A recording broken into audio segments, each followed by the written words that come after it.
ಕುಂದಾನಗರಿ ಕಾಂಗ್ರೆಸ್ನಲ್ಲಿ ಈಗ ಯಾವ ರೀತಿಯಾಗಿ ಕೊತ ಉರಿತಾ ಇದೆ ಅಂತ ಹೇಳಿದ್ರೆ, ಯಾವ ಮಿನಿಸ್ಟ್ರಿಗೆ ಟಿಕೆಟ್ ಸಿಗುತ್ತೆ, ಯಾವ ಮಿನಿಸ್ಟರ್ ಟಿಕೆಟ್ ತಗೊಂಡು ಲೋಕಸಭೆ ಎಲೆಕ್ಷನ್ ಕಂಟೆಸ್ಟ್ ಮಾಡ್ತಾರೆ ಎನ್ನುವಂತ ಪ್ರಶ್ನೆ ಕೂಡ ಉದ್ಭವ ಆಗ್ತಾ ಇರುವಂತದ್ದು.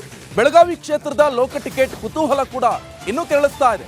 ಕಾರಣ ಸತೀಶ್ ಜಾರಕಿಹೊಳಿ ಸ್ಪರ್ಧೆಗೆ ಹೆಚ್ಚಿದ ಒತ್ತಡ. ದೆಹಲಿ ಭೇಟಿಯಲ್ಲಿ ಸಿಕ್ತ ಹಾಗಾದ್ರೆ ಹೈಕಮಾಂಡ್ ಸೂಚನೆ ಎನ್ನುವಂತ ಪ್ರಶ್ನೆ. ಹೈಕಮಾಂಡ್ ಸೂಚನೆಯಿಂದ ಸತೀಶ್ ಜಾರಕಿಹೊಳಿ ಬಹಳ ಗೊಂದಲದಲ್ಲಿದ್ದಾರೆ. ಕಾರಣ ಅಲ್ಲಿ ಬೆಳಗಾವಿಯಲ್ಲಿ ಲೋಕಸಭೆ ಎಲೆಕ್ಷನ್ ನಲ್ಲಿ ಯಾರು ಗೆಲ್ತಾರೆ ಎನ್ನುವುದಕ್ಕಿಂತ ಅಲ್ಲಿ ಪ್ರತಿಷ್ಠೆಯ ಕಣ, ಇನ್ನೊಂದು ಕಡೆಯಲ್ಲಿ ಒಳ ರಾಜಕೀಯ ಬಹಳ ಜಾಸ್ತಿ ಇರುವಂಥದ್ದು. ಆಬ್ವಿಯಸ್ಲಿ ಲಕ್ಷ್ಮೀ ಹೆಬ್ಬಾಳ್ಕರ್ ಹಾಗೆ ಸತೀಶ್ ಜಾರಕಿಹೊಳಿ ಗೊತ್ತಿರುವಂಥ ವಿಚಾರ. ಅಲ್ಲಿ ಈಗಾಗಲೇ ಲಕ್ಷ್ಮೀ ಹೆಬ್ಬಾಳ್ಕರ್ ಉಡುಪಿ ಉಸ್ತುವಾರಿ ಆಗಿದ್ರು. ಬಟ್ ಇವರು ಯಾವ ರೀತಿಯಾಗಿ ಅಲ್ಲಿ ಒಳ ರಾಜಕೀಯ ಇದೆ ಅಂತ ಹೇಳಿದ್ರೆ, ಬೆಳಗಾವಿಯನ್ನ ಭದ್ರ ಬುನಾದಿಯಾಗಿ ಮಾಡಿಕೊಳ್ಳುವಂಥ ನಿಟ್ಟಿನಲ್ಲಿ ಬಹಳ ಪೈಪೋಟಿಯನ್ನು ನಡೆಸ್ತಾ ಇದ್ದಾರೆ. ಸತೀಶ್ ಜಾರಕಿಹೊಳಿ ಅವರು ಲೋಕಸಭಾ ಎಲೆಕ್ಷನ್ ಏನಾದರೂ ನಿಂತು ದೆಹಲಿಗೆ ಹೋಗ್ಬಿಟ್ರೆ, ಲಕ್ಷ್ಮೀ ಹೆಬ್ಬಾಳ್ಕರ್ ಅವರು ಬೆಳಗಾವಿಯ ಪಾರುಪತ್ಯವನ್ನ ತಾವು ವಹಿಸ್ಕೋಬಹುದು. ಆ ನಿಟ್ಟಿನಲ್ಲಿ ಅವರು ಒದ್ದಾಡ್ತಿದ್ದಾರೆ. ಇನ್ನೊಂದು ಕಡೆ ಸತೀಶ್ ಜಾರಕಿಹೊಳಿ ಅವರು ಕೂಡ ಒದ್ದಾಡ್ತಿರೋದೇನಂತ ಹೇಳಿದ್ರೆ, ಲಕ್ಷ್ಮೀ ಹೆಬ್ಬಾಳ್ಕರ್ ಅವ್ರನ್ನ MP ಟಿಕೆಟ್ ಕೊಟ್ಬಿಟ್ರೆ, ಅವ್ರು ದೆಹಲಿಗೆ ಹೋಗ್ಬಿಟ್ರೆ, ಇಲ್ಲಿ ಬೆಳಗಾವಿ ಉಸ್ತುವಾರಿ ಇರ್ಬೋದು. ಬೆಳಗಾವಿಯಲ್ಲಿ ಇವಾಗಿದೆ ಅಲ್ವಾ ಅವರ ಪ್ರತಿಷ್ಠೆ, ವರ್ಚಸ್ಸು, ಅದನ್ನ ಮತ್ತಿಷ್ಟು ಇಂಪ್ರೂವ್ ಮಾಡ್ಕೋಬಹುದು, ಭದ್ರ ಬುನಾದಿ ಹಾಕೋಬಹುದು. ಆ ಲೆಕ್ಕಾಚಾರ ಕೂಡ ಇಲ್ಲಿ ಇರುವಂಥದ್ದು.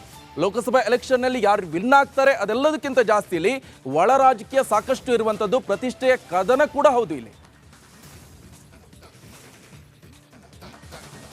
ಬಗ್ಗೆ ಹೆಚ್ಚಿನ ಡೀಟೇಲ್ಸ್ ಅನ್ನ ಕೊಡ್ತಾರೆ ನಮ್ಮ ಪ್ರತಿನಿಧಿ ಮೈಲಾರಿ, ನೇರ ಸಂಪರ್ಕದಲ್ಲಿ ಜಾಯ್ನ್ ಆಗಿದ್ದಾರೆ. ಮೈಲಾರಿ, ಒಂದು ಕಡೆಯಲ್ಲಿ ಇಲ್ಲಿ ಲೋಕಸಭಾ ಎಲೆಕ್ಷನ್ ಟಿಕೆಟ್ ಈಗಾಗಲೇ ಮಿನಿಸ್ಟ್ರಿ ಕೊಡಬೇಕಂತ ಆಯಿತು. ಆದರೆ ಸತೀಶ್ ಜಾರಕಿಹೊಳಿ ಈಗ ಗೊಂದಲದಲ್ಲಿದ್ದಾರೆ.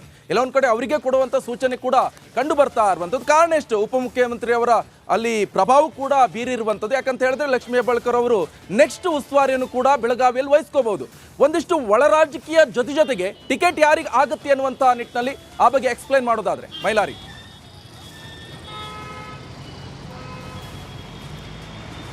ಖಂಡಿತ ನಿಕೇಶ್, ಪ್ರಮುಖವಾಗಿ ಈ ಮುಂಚೆ ಏನು ಬೆಳಗಾವಿ ಲೋಕಸಭಾ ಕ್ಷೇತ್ರಕ್ಕೆ ಇಬ್ಬರ ಹೆಸರು ಮುನ್ನೆಲೆಗೆ ಬಂದಿತ್ತು. ಅದರಲ್ಲಿ ಏನು ಬೆಳಗಾವಿಯ ಸಚಿವರಾಗಿರುವಂಥ ಲಕ್ಷ್ಮೀ ಹೆಬ್ಬಾಳ್ಕರ್ ಅವರ ಪುತ್ರ ಮೃಣಾಲ್ ಹೆಬ್ಬಾಳ್ಕರ್ ಮತ್ತು ಸತೀಶ್ ಜಾರಕಿಹೊಳಿ ಅವರ ಪುತ್ರಿ ಏನು ಪ್ರಿಯಾಂಕಾ ಜಾರಕಿಹೊಳಿ ಮತ್ತು ಇನ್ನೂ ಒಂದಿಷ್ಟು ಜನ ಅಂದರೆ ಕಾಂಗ್ರೆಸ್ನ ಮುಖಂಡರು ವಿನಯ್ ನಾವಲ್ಗಟ್ಟಿ ಇರ್ಬೋದು, ಕಿರಣ್ ಸಾಧನ್ ಅವರು ಇರ್ಬೋದು ಮತ್ತು ಡಾಕ್ಟರ್ ಗಿರೀಶ್ ಸೋನಾಲ್ಕರ್ ಸೇರಿದಂತೆ ಹಲವರ ಹೆಸರು ಕೂಡ ಮುನ್ನೆಲೆಗೆ ಬಂದಿತ್ತು. ಆದರೆ ಈಗ ಏಕಾಏಕಿ ಏನು ಕಾಂಗ್ರೆಸ್ ಹೈಕಮಾಂಡ್ ಸತೀಶ್ ಜಾರಕಿಹೊಳಿ ಅವರೇ ಏನು ಮತ್ತೊಮ್ಮೆ ಸ್ಪರ್ಧೆಯನ್ನು ಮಾಡಬೇಕು, ಬೆಳಗಾವಿ ಲೋಕಸಭೆಗೆ ಸ್ಪರ್ಧೆಯನ್ನು ಮಾಡಬೇಕು ಅನ್ನೋ ನಿಟ್ಟಿನಲ್ಲಿ ಒತ್ತಡವನ್ನು ಹೇರಿದೆ ಅನ್ನೋ ಒಂದು ಮಾಹಿತಿ ಕೂಡ ಸದ್ಯ ಈಗ ಲಭ್ಯ ಆಗ್ತಿದೆ. ಹೀಗಾಗಿ ಯಾವುದೇ ಕಾರಣಕ್ಕೂ ನಾನು ಇಲ್ಲಿ ನಿಲ್ಲೋದಿಲ್ಲ, ಪುತ್ರಿಗೆ ಏನು ಟಿಕೆಟನ್ನು ಕೊಡಬೇಕು, ಏನು ಪ್ರಿಯಾಂಕಾ ಜಾರಕಿಹೊಳಿ ಅವರಿಗೆ ಟಿಕೆಟನ್ನು ಕೊಡಿ, ನಾನು ಗೆಲ್ಲಿಸಿಕೊಂಡು ಬರ್ತೀನಿ ಅನ್ನೋ ಒಂದು ಮಾತನ್ನು ಕೂಡ ಈಗಾಗಲೇ ಸತೀಶ್ ಜಾರಕಿಹೊಳಿ ಅವರು ಹೇಳಿದ್ದಾರೆ. ಆದರೆ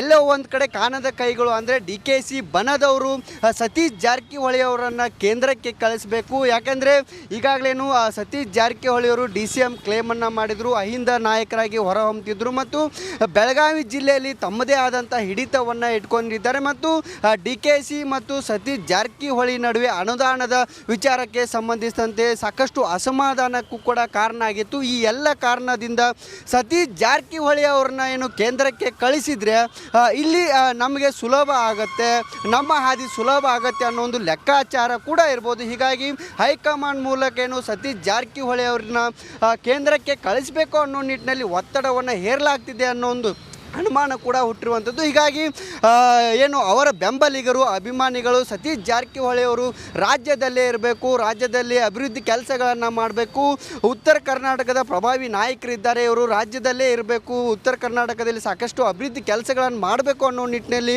ಒತ್ತಾಯವನ್ನು ಮಾಡಿದರು. ಕೊಡೋದಾದರೆ ಅಂದರೆ ಇಲ್ಲಿ ಬೆಳಗಾವಿ ಲೋಕಸಭೆಗೆ ಟಿಕೆಟನ್ನು ಕೊಡೋದಾದರೆ ಲಕ್ಷ್ಮೀ ಹೆಬ್ಬಾಳ್ಕರ್ ಅವ್ರಿಗೆ ಕೊಡಿ, ಇಲ್ಲಾಂದರೆ ಪುತ್ರಿ ಪ್ರಿಯಾಂಕಾ ಜಾರಕಿಹೊಳಿ ಅವ್ರಿಗೆ ಕೊಡಿ ಅನ್ನೋ ಒಂದು ಒತ್ತಾಯವನ್ನು ಕೂಡ ಮಾಡಿದರು. ನಾವು ಕೆಲಸವನ್ನು ಮಾಡ್ತೇವೆ, ಅವಿರತವಾಗಿ ಶ್ರಮವನ್ನು ಹಾಕ್ತೇವೆ ಅನ್ನೋ ಒಂದು ಮಾತನ್ನು ಕೂಡ ಹೇಳಿದರು. ಆದರೆ ಹೈಕಮಾಂಡ್ ಮಾತ್ರ ಕಳೆದ ಉಪಚುನಾವಣೆಯಲ್ಲಿ ಸತೀಶ್ ಜಾರಕಿಹೊಳಿ ಕೆಲವು ಅಂತರ ಅಂದರೆ 5,000 ಮತಗಳಿಂದ ಏನು ಪರಾಭವಗೊಂಡಿದ್ರು. ಹೀಗಾಗಿ ಈ ಬಾರಿ ಸ್ಪರ್ಧೆಯನ್ನು ಮಾಡಿದರೆ ಕಾಂಗ್ರೆಸ್ಗೆ ಇಲ್ಲಿ ಅನುಕೂಲ ಆಗುತ್ತೆ ಅನ್ನೋ ಒಂದು ಲೆಕ್ಕಾಚಾರ ಕೂಡ ಇರುವಂಥದ್ದು. Nikesh, okay, thank you Mailari, ನಿಮ್ಮೆಲ್ಲ ಡೀಟೇಲ್ಸ್ಗೆ. ಬಂದಿದ್ರು, ಕೈ ಕೊಟ್ಟು ವಾಪಸ್ BJPಗೆ ಹೋದರು. ಇದೀಗ BJPಗೆ ಹೋದವರು ವಾಪಸ್ ಕಾಂಗ್ರೆಸ್ಗೆ ಬರುವಂಥ ಪರ್ವಕಾಲ ಬಂದಿದೆಯಾ? ಯಾವಾಗ ಬಿ ಜೆ ಪಿ ಮತ್ತು ಜೆ ಡಿ ಎಸ್ ಮಂಡ್ಯದಲ್ಲಿ ಮೈತ್ರಿ ಕಾರಣದಿಂದಾಗಿ ಜೆ ಡಿ ಎಸ್ಗೆ ಅಲ್ಲಿ ಟಿಕೆಟ್ ಸಿಗತ್ತೆ ಅಂತ ಗೊತ್ತಾದ ತಕ್ಷಣ ಅಲ್ಲಿಯ ಸ್ಥಳೀಯ ಶಾಸಕರೊಬ್ಬರು, ಬಿ ಜೆ ಪಿ ಶಾಸಕರೊಬ್ಬರು ಇದೀಗ ಕಾಂಗ್ರೆಸ್ ಕೈ ಹಿಡಿಯೋದಕ್ಕೆ ಮುಂದಾಗಿದ್ದಾರೆ. ನಾರಾಯಣಗೌಡರು, ಕೆ ಆರ್ ಪೇಟೆ MLA ನಾರಾಯಣಗೌಡರು, ಮಾಜಿ ಸಚಿವರು, ಇದೀಗ ಕಾಂಗ್ರೆಸ್ಗೆ ಬರೋದಕ್ಕೆ ರೆಡಿಯಾಗಿದ್ದಾರೆ. ಜೆ ಡಿ ಎಸ್ BJP ಮೈತ್ರಿಯಿಂದ ಕೆರಳಿದ್ದಾರೆ ಮಾಜಿ ಮಿನಿಸ್ಟರ್. ಈ ಹಿಂದೆ ಅವರು ಕಾಂಗ್ರೆಸ್ಗೆ ಬರೋದಕ್ಕೆ ಕಾರಣವಾಗಿದ್ದು ಕೂಡ ಜೆ ಡಿ ಎಸ್ನಿಂದ ಕಾಂಗ್ರೆಸ್ಗೆ ಹೋಗಿದ್ದರು, ಕಾಂಗ್ರೆಸ್ನಿಂದ BJP ಆಪರೇಷನ್ ಕಮಲಕ್ಕೆ ತುತ್ತಾಗಿ BJPಗೆ ಹೋಗಿದ್ದರು. ಈಗ ಮತ್ತೆ ಕಾಂಗ್ರೆಸ್ಗೆ ಮರಳ್ತಾ ಇದ್ದಾರೆ.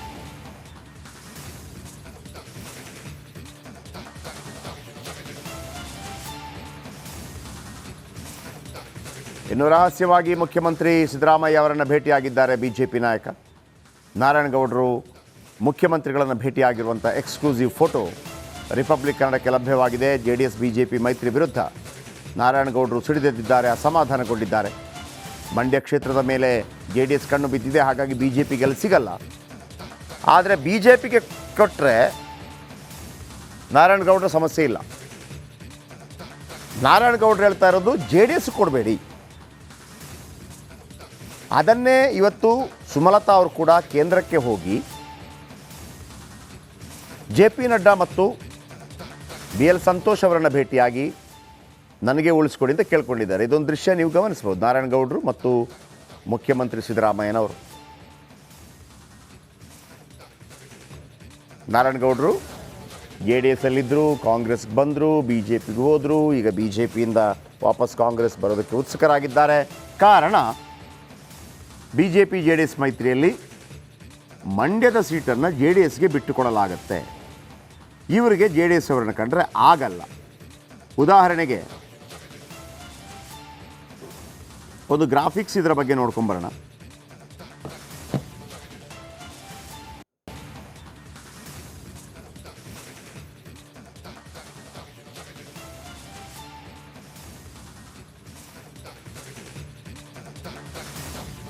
JDS ವಿರುದ್ಧ ಬಂಡೆದ್ದು BJP ಸೇರಿದರು.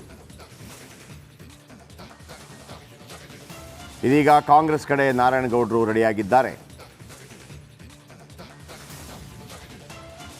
ಬಿಸ್ನೆಸ್ ಮ್ಯಾನ್ ಕೂಡ, ಮುಂಬೈನಲ್ಲಿ ಅನೇಕ ಹೋಟೆಲ್ ಬಿಸ್ನೆಸ್ ಹೊಂದಿದ್ದಾರೆ ನಾರಾಯಣಗೌಡರು. BJPಗೆ ಬಂದ ನಂತರ ವೆರಿ ಫಸ್ಟ್ ಟೈಮ್ KR ಪೇಟೆಯಲ್ಲಿ ಉಪಚುನಾವಣೆಯಲ್ಲಿ BJP ಗೆದ್ದಿತ್ತು. DY ವಿಜಯೇಂದ್ರ ಅದರ ನೇತೃತ್ವವನ್ನು ವಹಿಸಿದ್ರು. ಹಾಗಾಗಿ ವಿಜಯೇಂದ್ರ ಗೆಲ್ಲಿಸಿದ್ರು ಅನ್ನೋಂಥ ಮಾತುಗಳು ಕಡೆ ಕೇಳಿ ಬಂದಿತ್ತು. ಹಾಗೇನೆ ಆರೋಪ ಪ್ರತ್ಯಾರೋಪ ಕೂಡ ಇತ್ತು, ನಿಮ್ಮದೇ ಸರ್ಕಾರ ಇತ್ತರೆ ಗೆಲ್ಲಿಸಿದ್ದೀರಿ ಅಂತೇಳಿ.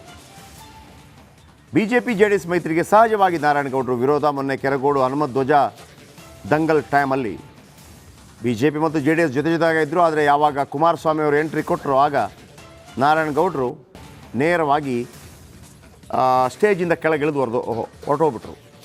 ಯಾಕೆಂದರೆ ಈ ಹಿಂದಿನ ಚುನಾವಣೆಯಲ್ಲಿ ಅವರು ಸ್ಪರ್ಧೆ ಮಾಡಿದಂಥ ಚುನಾವಣೆಯಲ್ಲಿ ಇವರು ಉಮೇದುವಾರಿಕೆಯನ್ನು ಸಲ್ಲಿಸುವಂಥ ಸಂದರ್ಭದಲ್ಲಿ JDS ಕಾರ್ಯಕರ್ತರಿಂದ ಚಪ್ಪಲಿ ಎಸೆತ ಕೂಡ ಉಂಟಾಗಿತ್ತು. ಅದು KR ಪೇಟೆ ಚುನಾವಣೆ ಸಂದರ್ಭದಲ್ಲಿ ಎಲ್ರಿಗೂ ನೆನಪಿದೆ.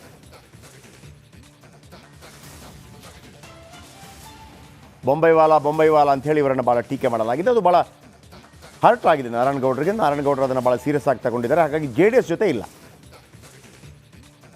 ಅದು ಕೂಡ ಮಂಡ್ಯದಲ್ಲಿ JDS ಕೊಟ್ಟರೆ ಸಾಧ್ಯನೇ ಇಲ್ಲ.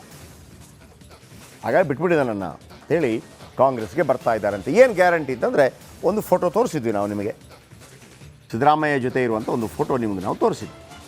ಅದುವೇ ಕಾರಣ.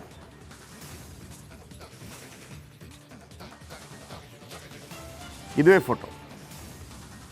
ಈ ಮಾತುಕತೆಯಲ್ಲಿ ವಾಪಸ್ ಬರುವಂಥ ಮಾತುಕತೆಗಳಾಗಿದೆ ಅನ್ನುವಂಥ ಮಾಹಿತಿ ಬರ್ತಾ ಇದೆ.